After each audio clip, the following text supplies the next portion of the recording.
On Mondays and Thursdays, I learn how to die. I call them my terminal days. My wife, Fernanda, doesn't like the term, but a lot of people in my family died of melanoma cancer, and my parents and grandparents had it. And I kept thinking one day I could be sitting in front of a doctor who looks at my exams and says, "Ricardo, things don't look very good. You have 6 months or a year to live." And you start thinking about what would you do with this time. And so you say, "Oh, I'm going to spend more time with the kids. I'm going to go visit these places. I'm going to go up and down mountains and places, and I'm going to do all the things I didn't do when I had the time." But of course, we all know these are very bittersweet memories we're going to have. It's very difficult to do. You spend a good part of the time crying, probably. So I said, I'm going to do something else. Every Monday and Thursday, I'm going to use my terminal days. And I will do, during those days, whatever it is I was going to do if I had received that piece of news. When you think about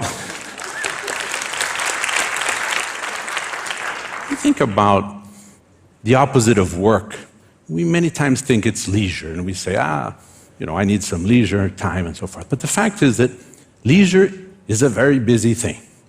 You go play golf and tennis, and you meet people, and you're going for lunch, and you're late for the movies. It's a very crowded thing that we do. The opposite of work is idleness.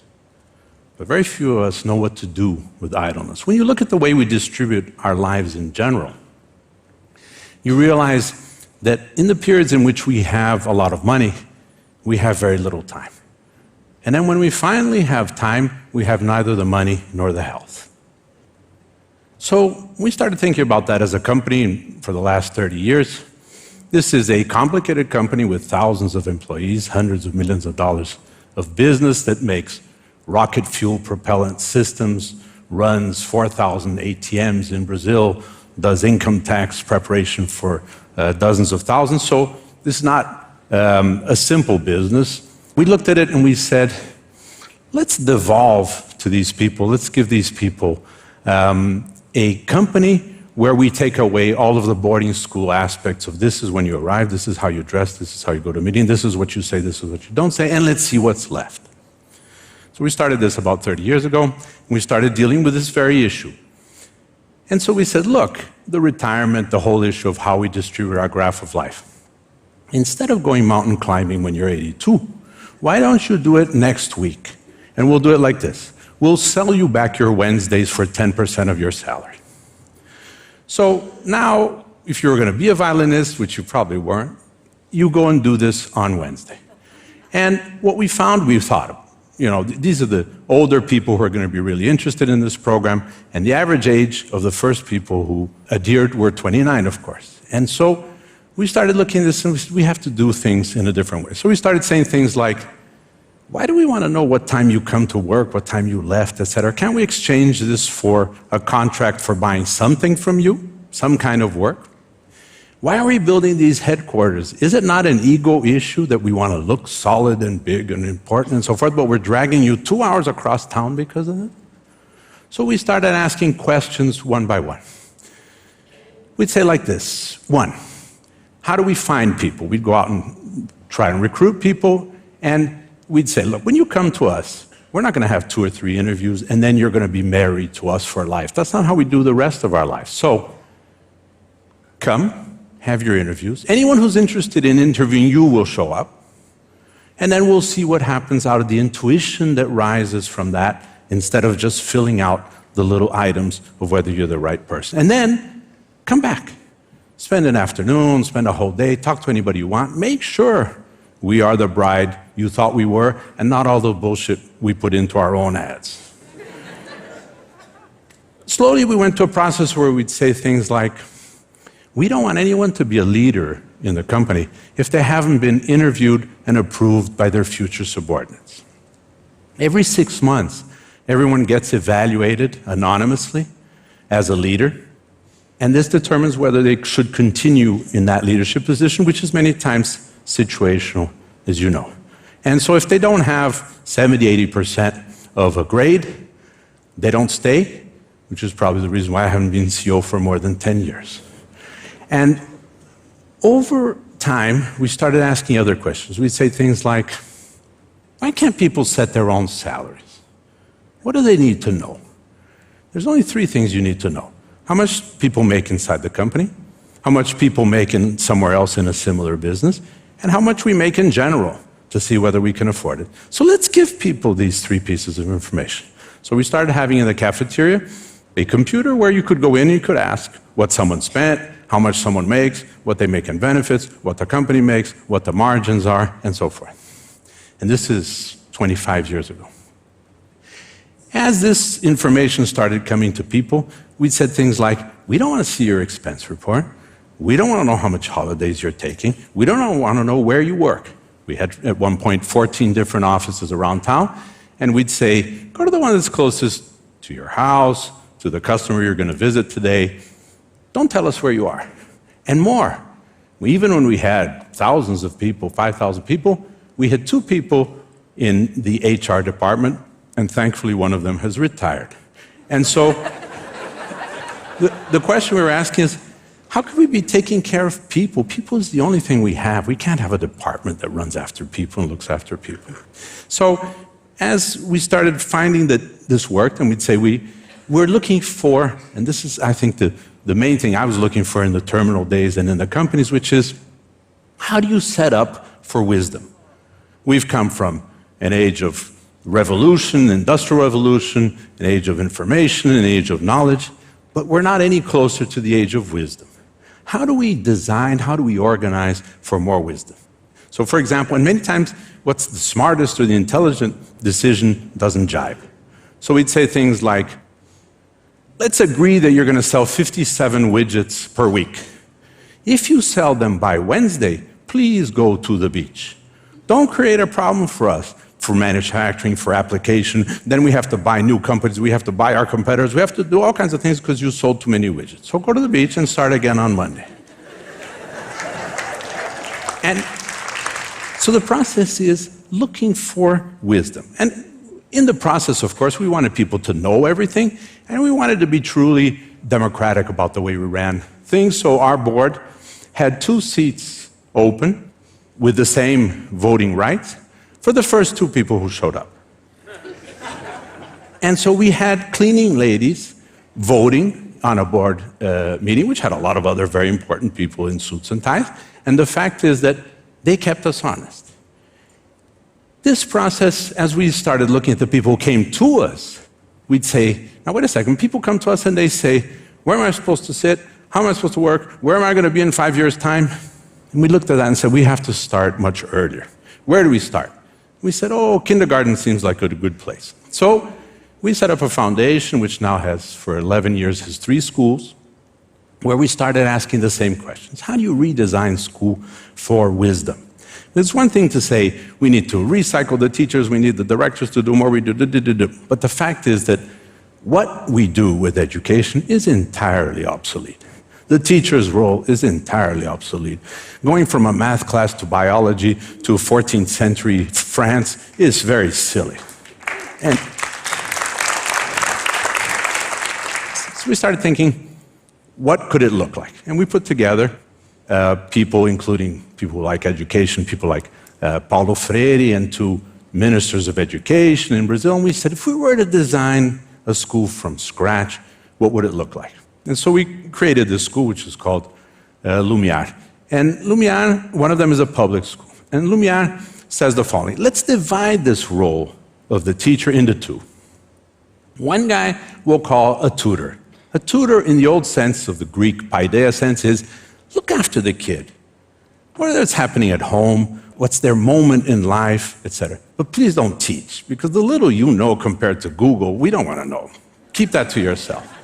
Now, we'll bring in people who have 2 things, passion and expertise, and it could be their profession or not. And we use the senior citizens, which are 25% of the population, with wisdom that nobody wants anymore. So we bring them to school, and we say, teach these kids whatever you really believe in. So we have violinists teaching math. We have all kinds of things where we say, don't worry about the course material anymore. We have approximately 10 great threads that go from 2 to 17. Things like, how do we measure ourselves as humans? So there's place for math and physics and all that there. How do we express ourselves? So there's place for music and literature, but also for grammar. And then we have things that everyone has forgotten, which are probably the most important things in life. The very important things in life, we know nothing about. We know nothing about love. We know nothing about death. We know nothing about why we're here. So we need a thread in school that talks about everything we don't know. So that's a big part of what we do. Yeah. So over the years, we've started going to other things. We'd say, like, why do we have to scold the kids and say, sit down and come here and do that and so forth? We said, let's get the kids to do something we call a circle, which meets once a week. And we say, you put the rules together, and then you decide what you want to do with it. So, can you all hit yourself on the head? Sure, for a week, try. They come up with the very same rules that we had, except they're theirs. And then they have the power, which means they can and do suspend and expel kids. So that you don't, this is not just, we're not playing school, they really decide. And then in this same vein, we keep a digital mosaic, because this is not constructivist or Montessori or something. It's something where we keep the Brazilian curriculum with 600 tiles of a mosaic, which we want to expose these kids to by the time they're 17. And we follow this all the time, and we know how they're doing, and we say, no, you're not interested in this now, let's wait a year. And the kids are in groups that don't have an age category, so that a 6-year-old kid who's ready for that with an 11-year-old, that eliminates all of the gangs and the groups and all this stuff that we have in the schools in general. And they have a 0 to 100% grading, which they do themselves with an app every couple of hours, until we know they're 37% of the way we'd like them to be on this issue, so that we can send them out in the world with them knowing enough about it. And so the courses are World Cup soccer or building a bicycle, and people will sign up for a 45-day course of building a bicycle. Now, try to build a bicycle without knowing that pi is 3.1416. You can't. And try any one of you using 3.1416 for something. You don't know anymore. So this is lost, and that's what we try to do there, which is looking for wisdom in that school. And that brings us back to this graph and this distribution of our life. I accumulated a lot of money. When I think about it, when you think and you say, now is the time to give back. Well, if you're giving back, you took too much.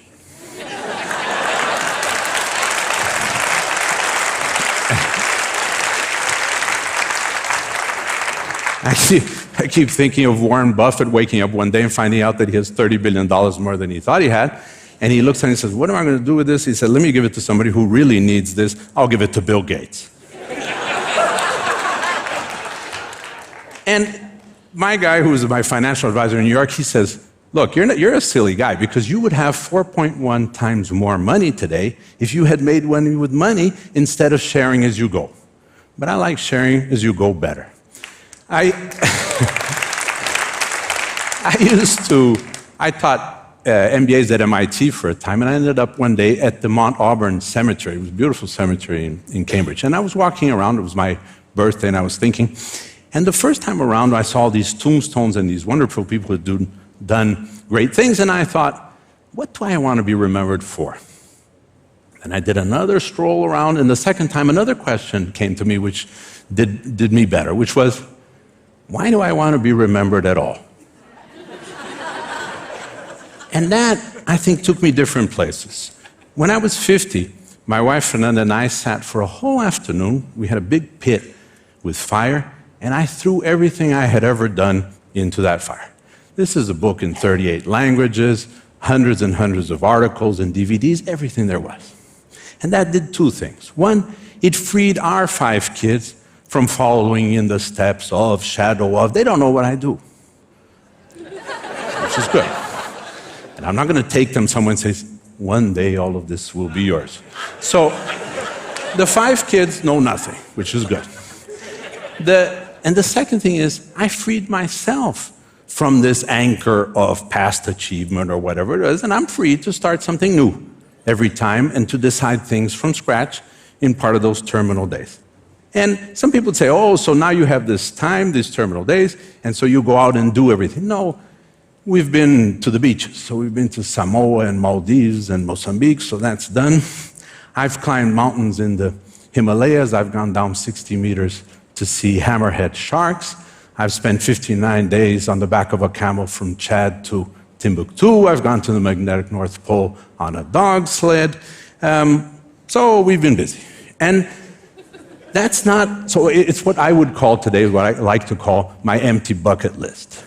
And with this rationale, I look at these days and I think, I'm not retired. I don't feel retired at all. And so I'm writing a new book. We started 3 new companies in the last 2 years. I'm now working on getting this school system for free out into the world. And I've found, very interestingly enough, that nobody wants it for free. And so I've been trying for 10 years to get the public system to take over this school rationale, much as the public school we have, which has, instead of 43 out of 100 as their rating, as their grades, has 91 out of 100. But for free you can't, nobody wants it. So maybe we'll start charging for it and then it'll go somewhere. But getting this out is one of the things we want to do. And I think what this leaves us as a message for all of you, I think, is a little bit like this. We've all learned how to go on Sunday night to go to the email and work from home. But very few of us have learned how to go to the movies on Monday afternoon. And if we're looking for wisdom, we need to learn to do that as well. And so it's basically what we've done all of these years is very simple. Is use a little tool, which is ask 3 whys in a row. Because the first why, you always have a good answer for. The second why starts getting difficult. By the third why, you don't really know why you're doing what you're doing. And so what I want to leave you with is the seed and the thought that maybe if you do this, you will come to the question, what for? What am I doing this for? And hopefully, as a result of that, and over time, I hope that with this, and that's what I'm wishing you, you'll have a much wiser future. Thank you very much.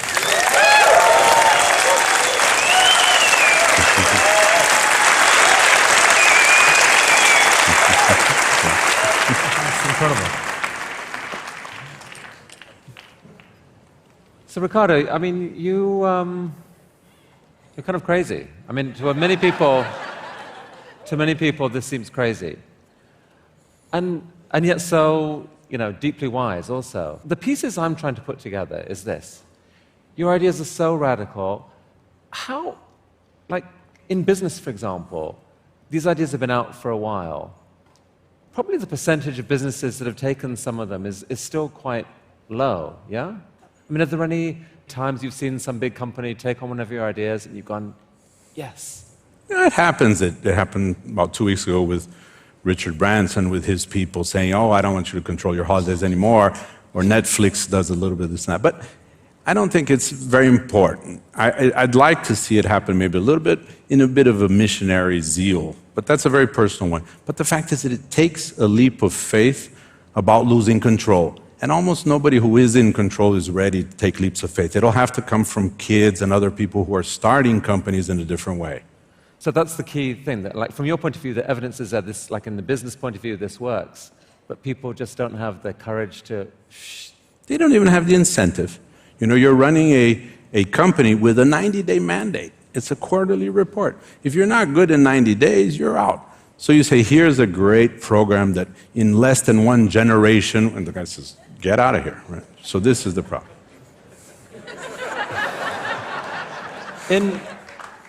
What you're trying to do in education seems to be incredibly profound. I mean, everyone is bothered about their country's education system. No one thinks that we've caught up yet to a world where there's Google and all these technological options. So you've got actual evidence now that the kids so far going through your system, there's a dramatic increase in performance. How do we help you move these ideas forward? I think it's that problem of ideas whose time has come. And I've never been very evangelical about these things. We put it out there. Suddenly you find people, there's a group in Japan which scares me very much, which is called the Semlerists, and they have 120 companies. And they've invited me. I've always been scared to go. And there's a group in Holland that has 600 small Dutch companies that do this. It's something that will flourish on its own. Part of it will be wrong, and it doesn't matter. This will find its own place, you know. And I'm afraid of the other one, which says, this is so good, you've got to do this. Okay, let's set up a system and put lots of money into it, and then people will do it no matter what, you know. So you have asked extraordinary questions your whole life. It seems to me that's the fuel that's driven a lot of this. Do you have any other questions for us, for TED, for this group here?